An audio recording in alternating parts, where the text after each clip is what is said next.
Hello everyone, Welcome to Liberebil. Today we're in Audi's new Q7. So it only comes in one, guys. That is the 45 TDI, making 183 kilowatts and 600 Newton meters of torque. From its 3-liter diesel V6 engine. This is a twin turbo engine, the similar engine to the Volkswagen Amarok and VW Touareg, as well as all the other V6 diesel variants in Audi's lineup. So yeah, let's do a quick launch here, bro. Let's do it. So let me walk you guys quickly through a technicalities here. This is a torque converter automatic. So Audi system here is a torque braking system. You never want to go all the way down in the throttle because it loads up the driveline just way too much. That's how I feel. I don't know why they want you to floor the thing all the way down. So let's see. Okay.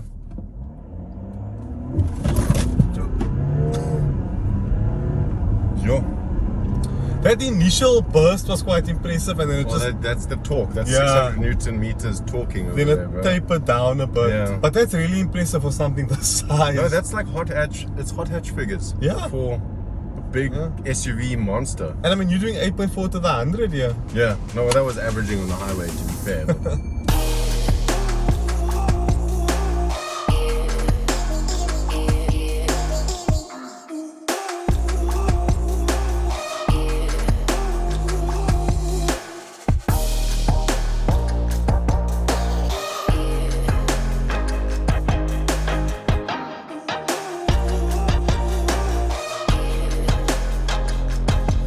so the Q7 to daily is very refined, if we can just put it in one word, refined.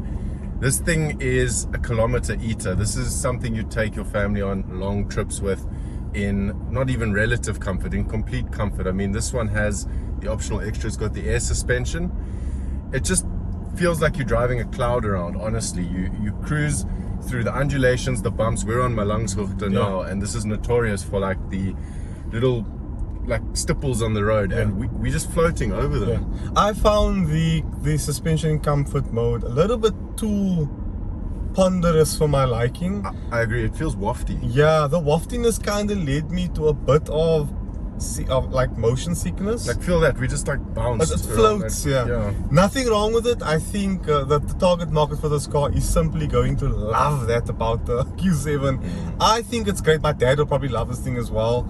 But I think for Alex and I, we obviously have the younger generation. It does the very the very ponderous ride quality, or the very soft ride quality, does affect our guts a bit more than it would someone else. Oh yeah, I actually took a friend for a ride, and I must give a confession, they almost got car sick because you like, the car's pointing one way and it doesn't feel like it's moved, it floats, and it's quite an odd sensation. I'm a little bit more used to it. We obviously had air suspension in the S6. Other than that, we have A cyclist. Yeah, a cyclist as usual. Here we go. We have Bose's sound system, not the Bang & Olufsen sound system, which is the upgrade to the Bose. We also have the Audi's typical dual touchscreens in front of us, which you've seen in previous videos. You can click the card and check our Audi S6 video, as well as our Audi Q3 video. We go more in depth. It's exactly the same, guys. So we're not going to touch on the extra bits and features that it does have in the interior section just now. Yeah, and also, sitting passenger, I'm pretty damn comfortable. You can't even, did you hear that the V6 hum? It doesn't even sound that diesely. I mean, I keep having to check the rev counter to just make sure that it's only going to like 4,000 or 5,000 revs. But anyway, talking about the drive, obviously it's quite comfortable on long distances, but what's it like to live with every day? So I've driven it around for 3 days, and my general consensus is that, like, yes, it'll be comfortable to take your family on long distances and just eat up the kilometers, but at the same time, it'll be quite happy taking just you to Builder's Warehouse to go and get a replacement 10 socket that is sitting somewhere in the bonnet of your project car. It's honestly, because it's got also another optional extra of 4-wheel steering, it's easy to maneuver. I know we just did the Q3 video, and I dare say that this is quite close to ease of drive. You look at it, you're like, damn, that's going to be hard to park. It's not. And really, also, if I can add, with this car's fantastic plus 1,000 kilometer fuel range. You won't even be afraid to just hop into it for small stuff like bread, milk, whatever the case may be. I went to go fetch my dad from the airport, and I'm not lying, not a word of a lie. 7 liters per 100 k's. I put it up on the Instagram story. Just a cruise to the airport. I wasn't driving fast, wasn't driving slow, just a normal everyday cruise. It's pretty good. I haven't driven this car yet. Honestly, I haven't even touched the throttle pedal yet. Alex had this car for the last 2 days. And he's only put on about 230 kilometers. He barely drove the thing. I'm quite excited for you to get behind the wheel, because you've driven the counterpart to this, which is the Touareg. Yeah. So you can do a direct comparison there. Definitely. Don't linger on points too long. So sorry for the bug splatter. I was coming home last night and I drove through like a mosquito nest thingamajig. And you hear how he gives me a hard time when I don't bring a clean car to a shoot. Yeah. Yeah. I'm just joking. Anyway, what do you think of the looks overall? I don't know. It doesn't really work for me. I saw the previous gen yesterday, this morning actually at TDI. I looked damn good. Okay, it's interesting. I think that they've done quite well to try and hide the sheer size of this thing using the angles and the lines on the car. It's not necessarily like the most good looking SUV out there, but I definitely think they've done well with what they've had to do. Yeah. Look, it's coming from someone who's driven SQ7, the previous gen, and it was as good as it gets. Like, it was really good. I wish it was a bit sharper in front, maybe. Anyway, let's move to the engine.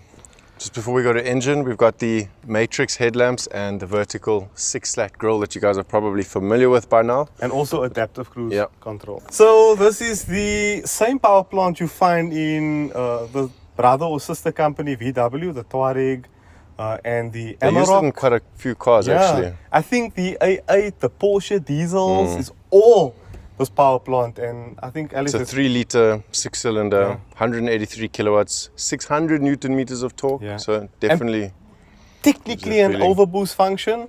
So between you and I think we both agree that this is a phenomenal power plant. It just covers ground like. For a car this size to attain the fuel economy that it does, phenomenal. I think it's the right application for this engine. Wow. So this for me is where things start to work a little bit better. I really like this Quattro plastic piece down the side. And I also like that crease that's there by Alex's arm that's running up like that. I personally think if this was black, grey, I know it's generic colors, but I would think it would have looked a lot better. This is the color that the car kind of seems to come in. Obviously you can choose your color, but this is, if you Google the car, this is the color that's on Google, it's on the adverts, it's everywhere. And then of course you've got the 21-inch V-spoke rims. And they look really good. Yeah, and then there's a couple of extra add-ons that are specific to the S-Line package. From the rear, I really like the way this car looks. I think Audi has done well with the way that the taillights integrate with the silver bar going across. I'm quite surprised it doesn't have that light beam that everyone's putting on their cars. It's got nowadays. this is what you see on the Porsche competition for this car. That's kind of like chrome trim that goes from light to light. And again, if you see 45 TDI on any Audi, it means 3-liter twin turbo. It's not a 4.5 liter. Let's see. Don't get it twisted. Let's not talk about these. I was about to point that out. I was going to say this is pretty damn near perfect. Let's not talk about those. Anyway. But we can talk about the auto opening of the boot. So on the boot, you can also swipe your foot underneath to get your groceries in if your hands are full. I should see what's under here. Is the Bose sub. Sub, amp, air compressor for the air suspension, I'm assuming, and also a compressor for your tires if you want to pump them up. Over here you've got an automatic tow bar. It takes a while to come out, so forgive me if I just B-roll it. Then you've also got an air suspension setting here, so if you've got a small dog or a child that needs to climb in the back that isn't yet tall enough to get up there, you can. You've also obviously got the 7 seats, that the last 2 in the back row here, that come up automatically. Obviously we've got that bar in the way, so I'm not going to put them all the way up, but you get the point. But otherwise, yeah, very, very big boot. And you can also lay down the middle row of seats completely flat to load anything else in there. You can actually get a mattress in there. I've tried it, and then it becomes a quite nice camping companion if you don't have a tent. So, typical Audi interior. Yeah, so we've got this dual zone climate control over here. It's obviously the bane of your existence. This is, let me just turn this down so the mic doesn't get overwhelmed. This is obviously the bane of your existence. This is a touchscreen aircon system. So let me be honest. I've been using this car now for a day or two. Yeah. And I got used to it quickly. Really? What I still don't like is how hot the screens get. Have you noticed that they get quite warm? Especially when the outside temperature's high. So I must say, I'm starting to become okay with the screen. I think it's got something to do with a 3D touch. You also have it on your iPhone, don't you? Yeah, and it clicks. Press it in like So I've been multiple levels. I've been figuring out the shortcuts, so like squeeze to sync and things like that, which I've really gotten used to. I don't like the drive select, so I tried to go for drive select, and the thing would freeze. This button's a bit stuck as well. Yeah, it would freeze sometimes, and it wouldn't give me the drive select options now and again. So this is the new MMI unit, the same one you'll find in the A7. It's obviously largely the same across the board. You've seen it in the Q3 video, so we won't touch too much on it. But there is a cool feature here because it's this dual screen setup. If you want to search for something on either the phone book or the GPS system, you can actually write where you want to go. So the S6 and stuff like that was all the same, did the same thing. So you can say LA, we can type in customs and then see if it comes up. I don't know. So I've driven now a huge amount of Audis, Alex, and they all look like this inside. Like I'm struggling now to differentiate between A6, Q8, A7, Q7, because they all just share the same similar layout. But isn't that the vibe that they're going for? They just want it to be refined, and when you get in, it feels familiar. Every Audi you get in needs to feel not just like the last Audi, but everything needs to fall to hand, and you need to know where things are, and it needs to be ergonomic and familiar. I think that's like the key thing that they're trying to go for. I think so. I also think it's cheaper just to make things like this the same. I would like a bit more. Maybe I'm complaining to people that don't exist, but I wish it was slightly. I wish A7, Q7 just differentiates itself a little bit inside. Guys, let us know your thoughts on that. We'd also be keen to hear from you. And the other thing I want to talk about is the Bose sound system. There is so many speakers inside this car. The sound can be, to my audiophile ears, slightly harsh at top high volumes, and the bass doesn't go quite low. So what I found is, although it's got power, the system isn't very fluid. But I think the B&O upgrade is going to be well worth it. So if you do go Q7, make sure you tick the box for B&O. I think it's going to be better than this Bose sound. Under here is wireless charging and a place to put your phone. Two ports. No type C, it's type A only, SD card and a SIM slot. So the third row of seats in this car is definitely usable for your kids and teenagers.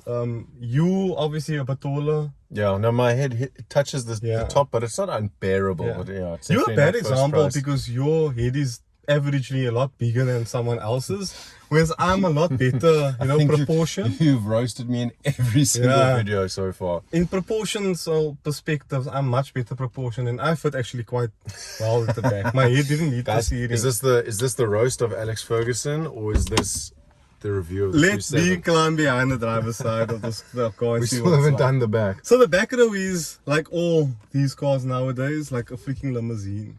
So lots of legroom. This has got the comfort pack as an optional extra, so that means you get a dual zone climate control touch screen in the back. You've got two USBs as well to charge, as well as a normal 12-volt charging socket. They don't skimp on anything else. You get all the Alcantara and soft touch leather materials in the back. This over here is quite soft. You've got the Alcantara on the side. Everything that you touch is just... I'm just gonna, you know what, if this was a review of the interior, I'd just say, hello everyone, welcome to Liberebil. As an Audi interior, beef review, Liberebil out. That's that good. It's nice. It's just top notch. I mean, you're paying a lot and you're getting a lot. Top notch. And then other little practical features. The wheel is electrically adjustable, both height and reach.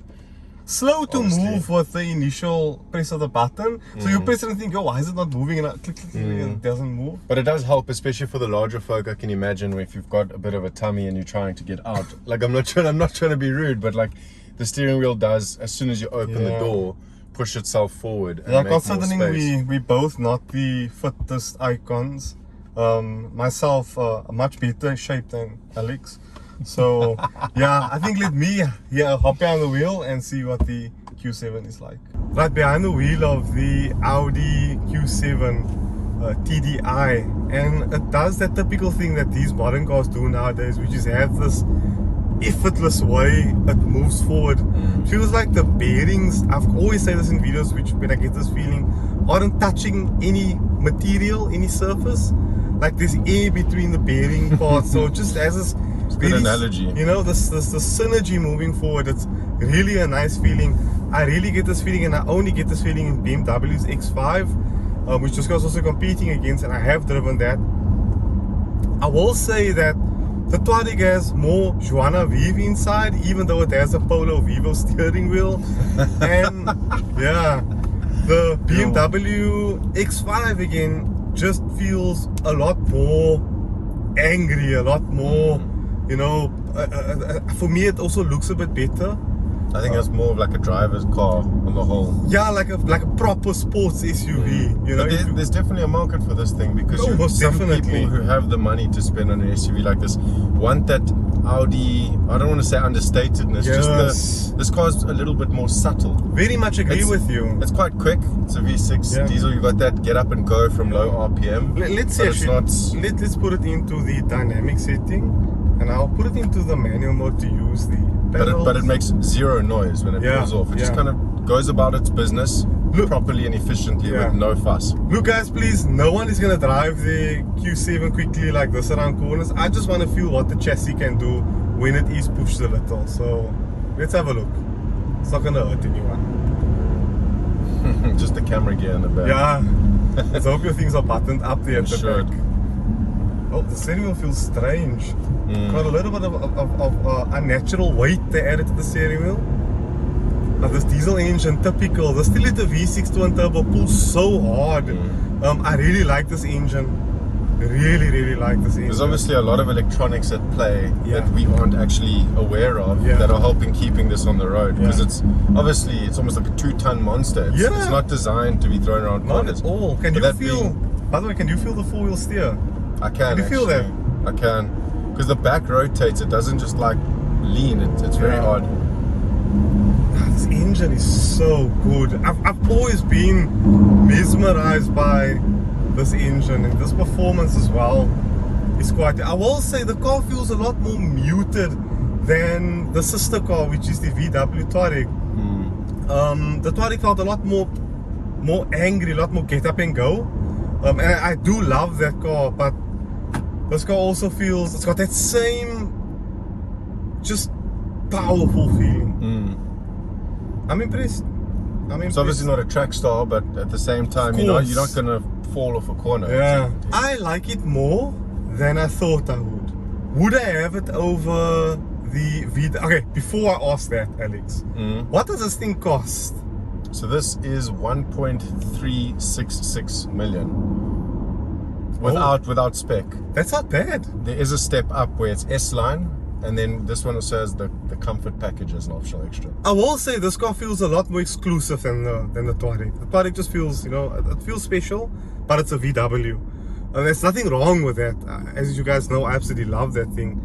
But this car, I just have to make a U-turn here so we can check out the 4-wheel steer, because it turns opposite to the front wheels. Look at this. This is literally almost, well, not quite, but almost a turning circle. Do I have to reverse? No. Nope, I don't have to reverse. That is phenomenal.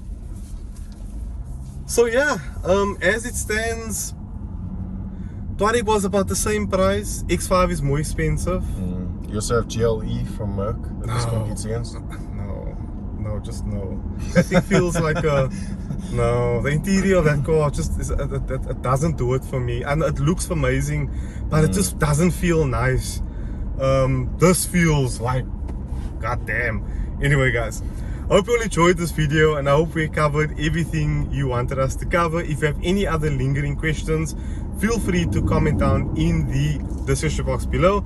Alex and I will try and go live together on Instagram once a month and see how that goes. You guys can also ask us questions that we featured over the course of that month, and ask us any questions that you have for us there. Anyway, thank you all so much for watching. Be free, be you. Liberebil out.